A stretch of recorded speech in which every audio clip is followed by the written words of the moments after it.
지난 금요일 헌재 선고 이후 윤석열 전 대통령은 사흘째 한남동 관저에 머물고 있습니다. 정치권은 빠르게 조기 대선 전국으로 바뀌는 모습인데요. 관련해서 두 분과 짚어보겠습니다.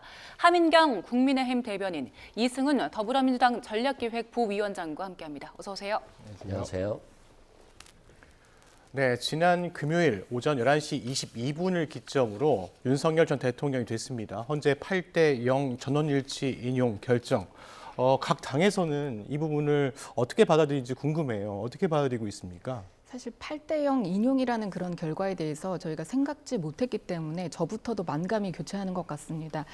일단 대통령을 배출한 여당으로서 국민께 정말 송구한 마음이 든다, 이런 말씀 먼저 드리고 싶고요. 그리고 또 눈이 오나 비가 오나 정말 함께 하셨던 그런 국민들께도 울컥한 마음으로 정말 죄송하다는 말씀 드리고 싶고 또 감사하다는 말씀 드리고 싶습니다. 이런 부분들이 아마 저의 마음뿐만 아니라 저희 당 차원의 그런 분위기를 대변하는 것 같습니다.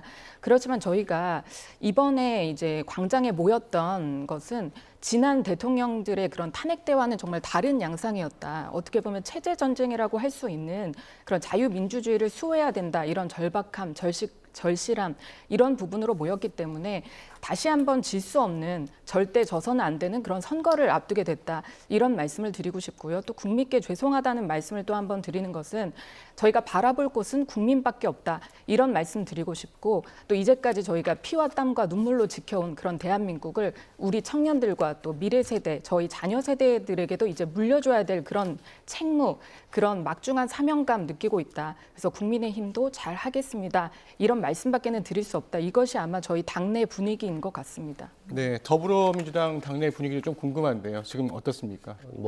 당연한 결정이지만 상당히 또 긴장이 된 부분도 있었죠. 그만큼 보수의 좀 준동이 좀 심했다라고 생각되고 너무 또 거짓 가짜 뉴스들이 많이 있었기 때문에 국민들도 좀 걱정했다라고 생각이 들고요. 근데 가장 중요한 점은 헌법재판관들이 당연히 8대0 만장일치 탄핵 인용을 내릴 수밖에 없었다. 윤석열 대통령이 한 행동이 있기 때문에 그건 결국 국민들께 씻을 수 없는 상처를 준 것이다. 이런 생각 들고요. 비둘기가 발목에 끈이 묶여 있어가지고 막 날지 못하고 나라가 굉장히 허우적거리는 느낌이었는데 탄핵 결정 이후에 뭔가 편안하게 날아가는 느낌? 그래서 조기 대선 과정에서 차기 대통령이 당선이 돼서 빨리 국민의 민생과 상처를 회복시켜주는 그런 시기가 되어야 된다라고 생각됩니다. 예.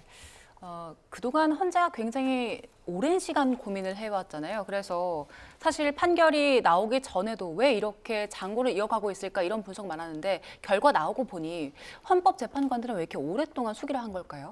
그러게 말입니다. 저도 이제 변호사인 입장에서 저희 전문가들도 많이 얘기를 했던 게 헌재가 상당히 수기 기간을 되게 오래 가졌잖아요. 예. 그렇기 때문에 이 8대0이라는 인용 결정을 더더구나 이제 좀 의아하다 이렇게 생각하신 부분들이 많을 것 같은데, 지나고 이제 결정문 내용을 보면 그 적법 요건을 이제 판단한 부분에서 일사부재의 원칙은 이제 지킨 것이 맞다라고 하지만 다음번에는 다른 회기 중이라도 이제 탄핵 소추를 발의할 수 있는 그 획수를 좀 제한해야 된다. 이런 재판관 1인의 보충 의견이라든지 그리고 또 보충 의견 또 2인이 이제 또 낸 부분들 이제 보면은 적법 요건의 판단을 했던 그런 재판관들의 의견이 각하 의견으로 사실은 나올 수 있는 부분이었는데 그런 부분들을 헌재도 고려했을 거 아니에요. 지금 이제 양쪽에 국민들이 많이 이렇게 나눠져 있고 분열되어 있는 상황을 고려할 수밖에 없기 때문에 아마 인용 결정의 결과가 났을 때 이 각하 의견을 그냥 보충 의견 정도로 이제 좀 취합하는 그런 좀 시간이 있었다라고 보이고요.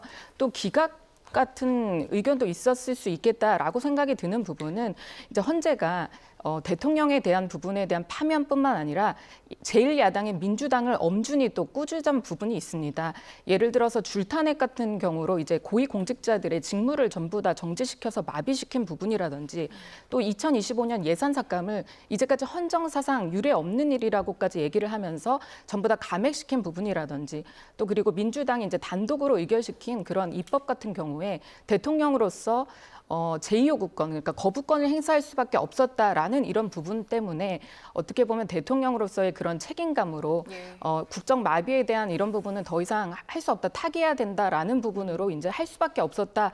이런 부분까지 이례적으로 그 인용 기각 결정, 그러니까 인용 결정문에 이제 담을 정도로 아마 헌재에서는 고민이 많았지 않았을까 이런 생각을 하고 있습니다. 예. 예.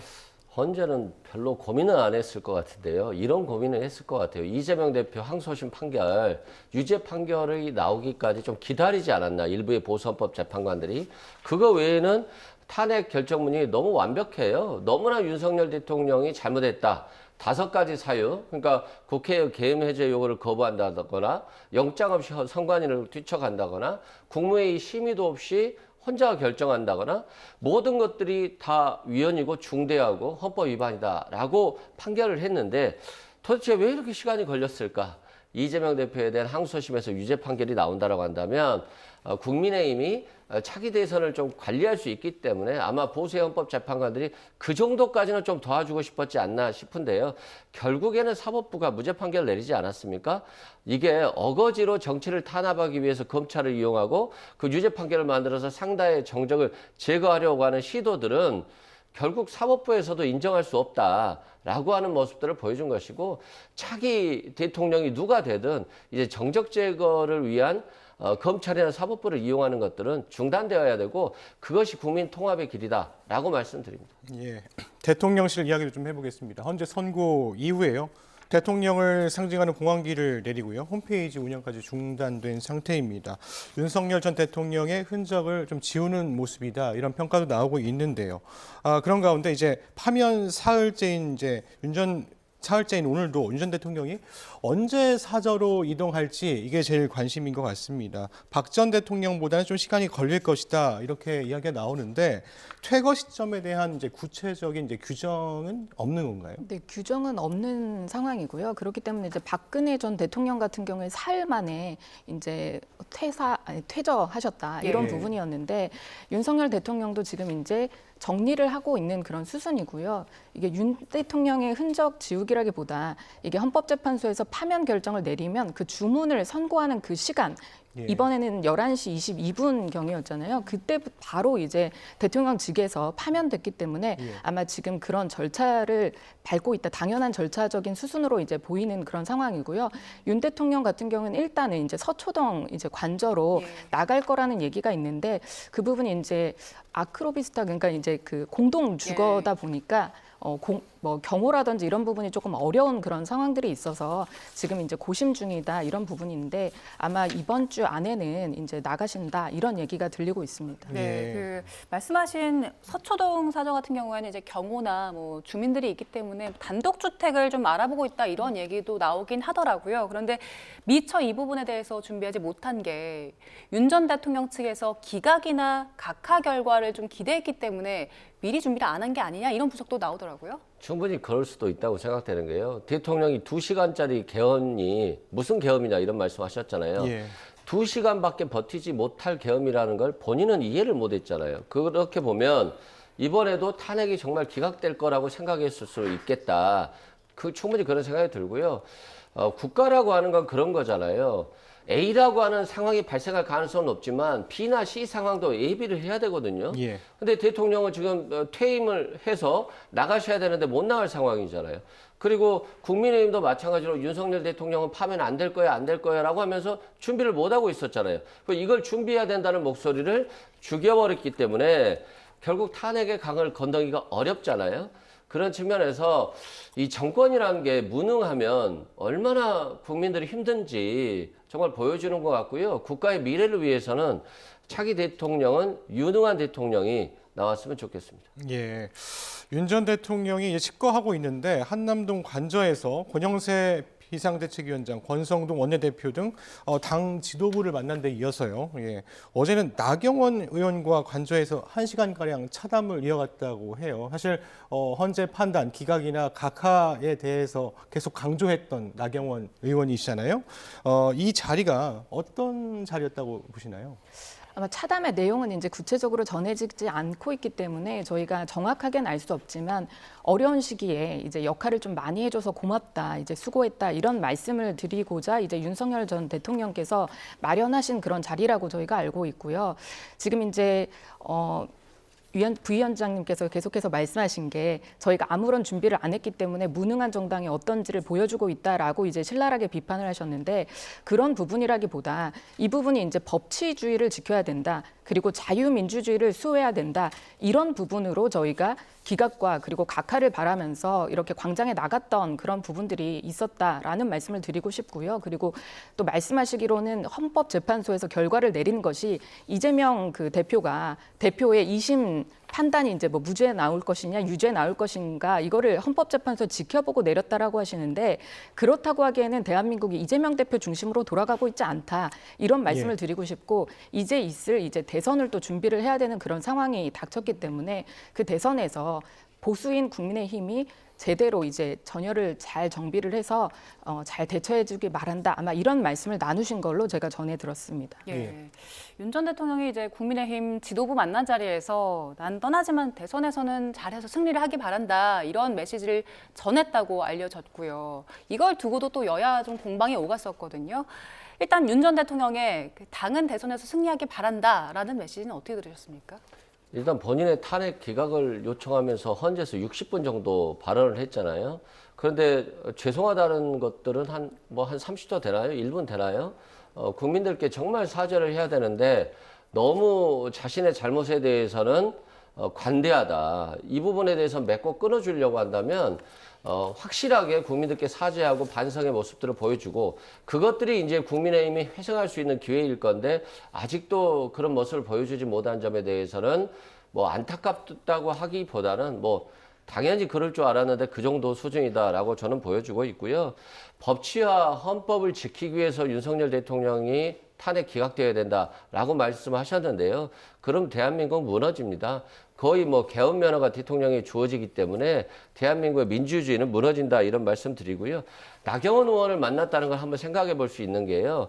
최근에 나경원 의원이 대통령 후보로 나오려고 노력하고 있다는 소리가 들려요. 근데 대통령이 불렀다는 건 그간의 탄핵 기각이나 각하를 주장하면서 해준 모습에 대한 감사함의 표현과 또 향후 대선 과정에 있어서 어떤 역할을 기대할 수 있거든요. 그런 측면에서는 아직도 윤석열 대통령이 국민의힘 대선 과정에도 개입하려고 하는 것이기 때문에 상당히 국민의힘 내부적으로 보면 어려운 시기가 지속될 것으로 예상됩니다. 네, 민주당은 윤석열 전 대통령이 대선 준비를 잘해서 꼭 승리하길 바란다 이런 메시지가 뒤에서 조금 더 조정할 수 있다. 이번 대선을 뭐 이렇게 이야기를 하시는 것 같아요.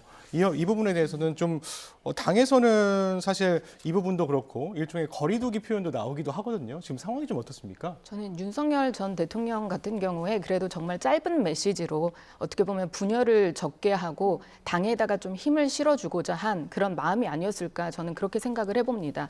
문재인 전 대통령 같은 경우에는 잊혀지고 싶다, 잊혀지겠다라고 얘기를 했지만 계속해서 지금까지도 말씀을 엄청 많이 하시고 정치에 관여를 많이 하시잖아요. 그런데 윤석열 대통령 같은 경우에 민주당은 아마 더 바랬을지도 모릅니다. 더 긴 메시지를 바랬을지도 모르고 어떻게 보면 좀 잡아먹을 듯한 어떻게 해석을 해도 오해하게 할 수 있는 그런 메시지를 조금 더 적게 하고자 함이었다. 저는 이렇게 생각이 들고요. 이제 정말 선거가 남았습니다. 권성동 원내대표가 말한 것처럼 시간이 정말 짧습니다. 짧지만 절대 져서는 안 되고 질 수도 없는 그런 선거가 남아있다 이런 말씀을 드리고 싶고 이 대한민국을 정말 위태로운 이재명 민주당 정권에 넘겨주는 그런 일은 없어야 된다. 이런 부분이었기 때문에 저희가 자유민주주의의 수호였다 이런 말씀을 드리는 것이지 반드시 뭐 윤석열 대통령을 지켜야 된다. 윤석열 대통령조차 나를 지켜라라고 얘기한 것은 아니지 않았습니까? 그런 부분에서 뭐 대통령과 당의 뭐 거리두기 이런 부분에 대한 설정이라기보다 대통령으로서 전직 대통령으로서 할 수 있는 그런 부분을 다 하신 것 같다. 저는 이렇게 생각하고 있습니다. 네. 한 말씀만 들으면요. 예. 뭐 위태로운 이재명이라 대표라고 하는데 왜 위태롭다는 건가요? 나 이해할 수가 없는데요. 다 무죄 판결 받았잖아요. 공직선거법도 무죄 판결 받았고 위증교사도 무죄 판결 받았잖아요. 위태롭다는 말은 윤석열 대통령에게 좀 해주시면 좋을 것 같고요.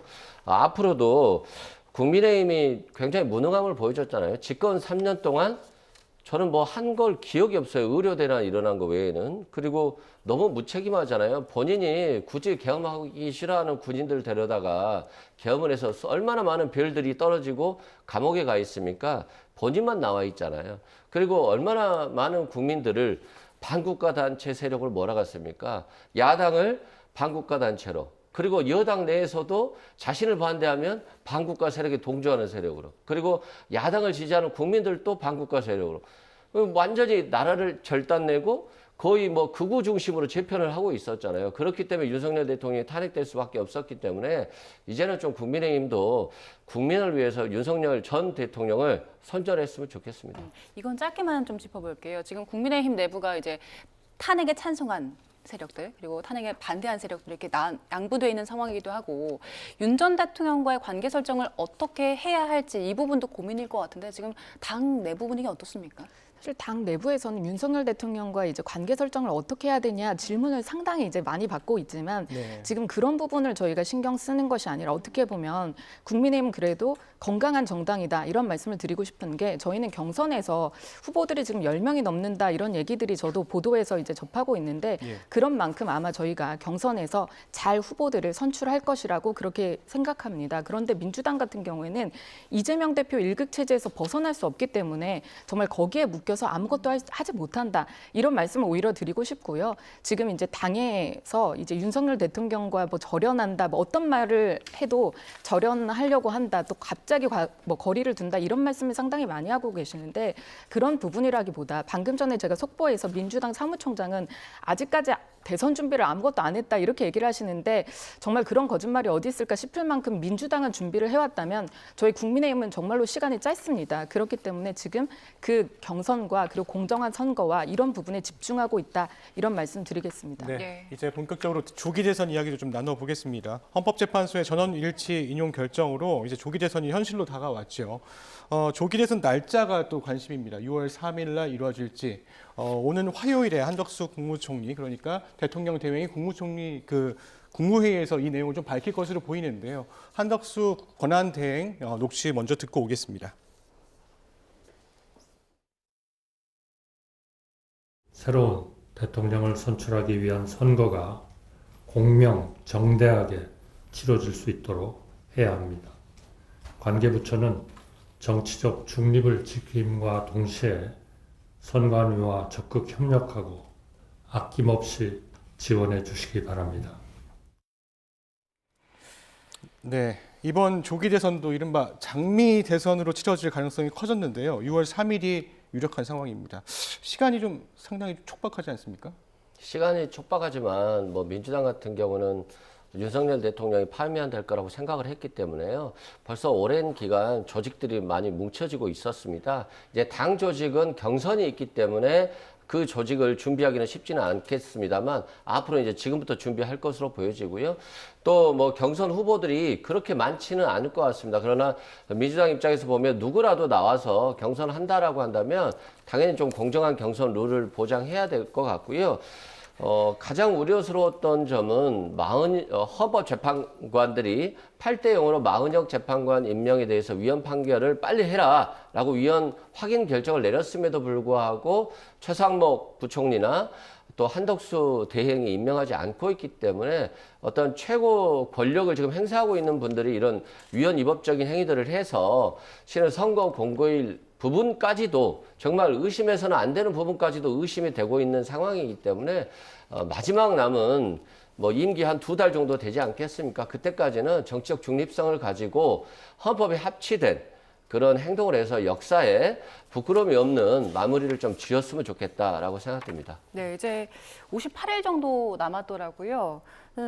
조금 전에 그 김윤덕 민주당 사무총장이 관련해서 브리핑을 했는데 일단 이재명 대표 사퇴 시점은 논의된 바는 없다고 얘기를 했지만 지금 보도를 보면 한 9일쯤 이번 주 돌아오는 수요일 정도 되더라고요. 그때쯤 사퇴할 거라고 하던데 이제 본격적으로 나서는 겁니까? 본격적으로 나설 거고요. 이재명 대표는 원래 사퇴 시점까지 본인이 생각을 하고 있었어요. 다만 이제 발표를 언제 할까였는 건데 아무래도 한덕수 총리가 정식적으로 대선을 공고하면 그때는 이제 당 대표로서 대선 후보와는 분리되어야 되기 때문에 바로 직후에 사퇴할 것으로 보여지고요. 또 그것이 또 아무래도 공명정대한 선거, 예비 경선에 있어서 도움이 될 것이기 때문에 신속하게 결정을 할 것으로 보여집니다. 네, 민주당에서는 이재명 대표의 대항마가 있을까 이런 이야기도 나오고 있는데 비명계 가운데는 김두관 전 의원이 출마를 공식화했고요.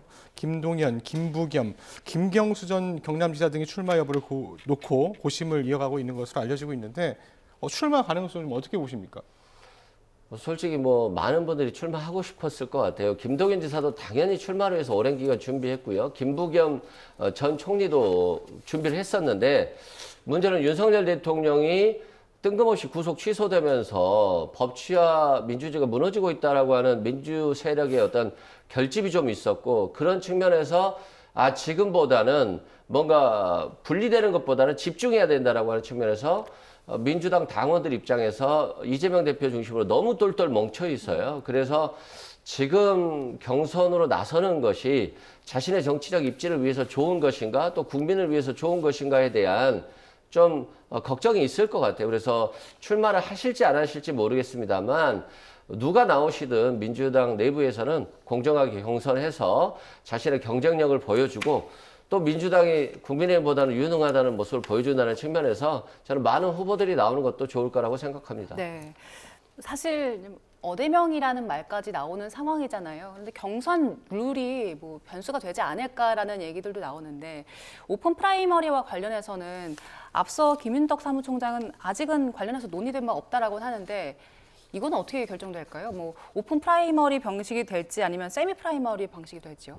일단 오픈 프라이머리는 어려운 당에서 어려운 정당에서 상대방을 이기기 위해서 국민들을 아무래도 경선에도 참여시키는 방식이잖아요. 예. 근데 조기 대선 과정을 한 달 내에 다 결정을 해야 되거든요. 그래서 만약에 이 과정이 준비가 될 수 있을지 각 지역을 순회하면서 이벤트를 만들고 뭔가 효과를 극대화시켜야 되는데 지금은 그것보다는 민주당이 좀 수권 정당이고 또 민주당의 후보들이 유능한 모습들 그런 모습들 또 통합의 관점에서 보여줘야 되기 때문에 오픈 프라이머리보다는 국민 50% 또 당원 50% 정도 수준, 그러니까 기존에 했던 방식을 그대로 채용하지 않을까. 이 경선 룰에 대해서 논란이 있으면 좀 안 좋잖아요. 네. 그래서 기존의 방식을 그대로 채용하는 방식으로 경선을 할 가능성이 좀 높아 보입니다. 네. 민주당과 다르게는 좀 이제 국민의힘은 잠룡들이 이제 출마할 가능성이 커지고 있는 상황입니다. 국민의힘에서는 이제 탄핵을 반대했던 홍준표 대구시장이 사실상 조기 대선 출마를 공식화한 것으로 보이는데요. SNS에도 내용들이 좀 올려져 있어요. 이제 홍 시장의 행보 정해져 있다고 볼 수 있을까요?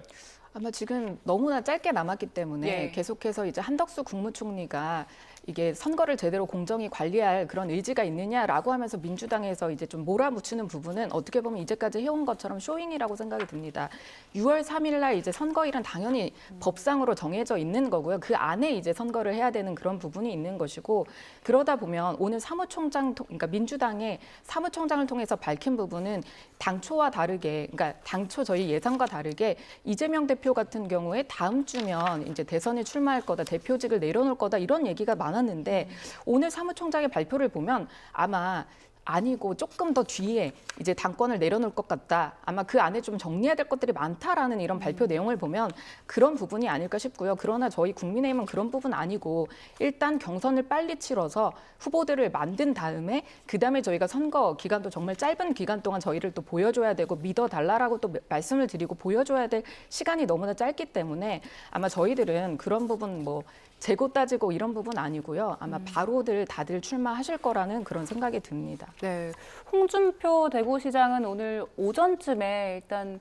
글을 올렸습니다. 그리고 김문수 장관도 사실 잠재적인 대권 후보로 많이 거론이 됐었는데 관련해서 아직 본격적인 얘기는 한 게 없어요. 그렇지만 출마 관련해서 계획한 건 없지만 국민의힘 입당 계획에 대해서도 봐서 하겠다라는 얘기를 했더라고요. 이건 시간 문제인 겁니까? 그렇지 않을까 생각이 들고요. 김문수 장관 같은 경우에는 계속해서 본인이 가만히 있음에도 불구하고 보수 후보들 중에 가장 그래도 이제 지지를 좀 많이 받는 그런 형국이었잖아요. 그렇기 때문에 출마를 할 수밖에 없는 그런 상황이 되지 않을까 그런 생각을 저는 개인적으로 한번 해보고요. 그렇다면 이제 장관직을 또 내려놓고 또 당에 입당을 해야 되는 그런 절차를 밟아야 되기 때문에 아마 당연한 수순일 것 같다 생각하고 있습니다. 네, 탄핵 이후, 그러니까 탄핵 인용 이후에 이제 사실상 지금 사회가 둘로 분열된 상황에서 이제는 어떻게 통합을 해야 되냐 이런 문제도 되게 중요한 문제일 것 같습니다. 경선 과정에서 이제 국민의힘 같은 경우에는 중도 확장성 그리고 이재명 대표를 상대할 경쟁력을 강조하는 동시에 사실 탄핵 찬성파와 반대파로 좀 나뉘어져 있었잖아요. 이런 부분들도 놓고 책임론을 놓고 선명성 경쟁을 벌일 것이다 이런 관측도 나옵니다. 이 부분에 대해서 어떻게 보십니까? 네, 저는 개인적으로 아마 이제 경선 과정에서 그런 부분으로 이제 서로 내가 더 맞는 후보다 이렇게 이제 나설 것으로 생각이 들고요. 다만 좀 바람이 있다면 저희가 시간이 이제 얼마 없는 만큼 경선에서 그렇게 크게 이제 다투지는 않았으면 좋겠다. 완전 싸움으로 좀 나뉘지는 않았으면 좋겠다. 이런 생각이 들고 민주당에서는 지금 이제 이재명 대표 빼고는 3김도 나오기가 좀 어려운 그런 상황이잖아요. 나왔다가는 이제 경선에서 내가 7명을 날렸다라고 하는 이재명 대표인데 앞으로 이제 그런 개인적인 거취라든지 이런 상황들도 고려했을 때 나올 수 없는 그런 상황을 이제 만들었다면 저희 국민의힘에서는 지금 일단 경선을 치러야 되는 그런 상황이고 앵커님께서 말씀하신 것처럼 보수도 이제 통합을 해야 되고 저희 또 어떻게 보면 중도도 이제 안아야 되고 그런 정말 숙제가 있는 거거든요. 그런 과정에서 경선에서 충분히 그래도 후보들이 다 보여줄 거다. 네, 그렇게 말씀드리고 싶습니다. 네, 이제 대선일 확정이 되면 아마 국민의힘 내부에 있는 후보들도 대선 출마를 본격적으로 선언할 것 같은데 지금 거론되는 인물들이 참 많잖아요, 국민의힘에서는. 뭐 홍준표 시장도 있고 오세훈 시장, 나경원 의원 그리고 뭐 김문수 장관까지 한동훈 전 대표도 있습니다. 참 많은데 민주당 입장에서는 어떤 후보가 가장 위협적입니까? 뭐 그렇게 위협적인 분들이 한 분도 없는 것 같아서 국민의힘 입장에서는 좀 안타까울 것 같은데요.